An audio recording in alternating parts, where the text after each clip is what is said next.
Winning back two disciples. We're given just a little glimpse in this story about our future. Jesus in this story is in his glorified body, which we're told will be similar to our bodies in the future. Now, we're not told a whole lot about it, but we do see here that it had mass. You could touch him, feel his scars, he could eat food, he could have fellowship with people, and yet his body was going by different rules than what we do today. He could appear and disappear. He could go through doors. We don't know a whole lot, and God has chosen not to tell us a lot. Still, it's interesting. Most of this story happens in a little cove on the Sea of Galilee. It's the same place that years before Jesus went and called Peter, James, and John to be his disciples. Both instances there was fishing involved. Both times they had fished all night and not caught anything. And both times there was a miracle of fish. The first time, Jesus told Peter to throw out the nets, and yet Peter threw out one net and it got hit by a school of fish and it started ripping it apart, and they filled 2 boats full of fish. Peter fell down and said, "Leave me, I'm a sinful man." And Jesus said, "Follow me, and I will make you a fisherman of men." Now this time, it's the same thing. You cast the net on the other side. This time they caught 153 large fish and the net didn't break.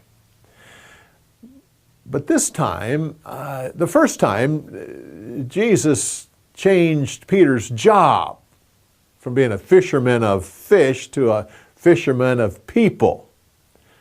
But this time, he's changing Peter's occupation from being a fisherman to being a shepherd. One little difference is that a fisherman basically kills the fish that he catches. A shepherd cares for the sheep. It is striking here about the charcoal fire. There's only 2 times in the New Testament when a charcoal fire is mentioned. The first time was when Peter followed from afar off and went into Caiaphas's courtyard and was out warming himself by a charcoal fire while Jesus was on trial, setting up the stage for Peter to deny the Lord 3 times. Now, after the resurrection, when the men come to shore, they see that Jesus is cooking fish on a charcoal fire. Now, charcoal fire has its own smell, its own odor. It has its own, it looks a certain way. It has a certain feel to it. So I imagine when Peter looked at that fire, he had to remember the last time he was at a charcoal fire. But this time, he was being set up to declare his love for Christ 3 times. Most Christians know about the 2 different loves that were talked about right here. The first 2 times when Jesus asked Peter, "Do you love me?" he was referring to a God-given love that causes a person to be self-sacrificing, to be willing to lay down your life. Your love is so deep. And Peter responds back with a different word, which basically means, "I really do like you." But the 3rd time, Jesus uses the same word that Peter used. "Do you like me?"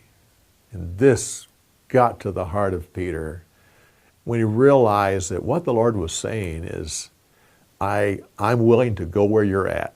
I'm willing to accept you there. If that's what you think you can do, then that's where we'll start.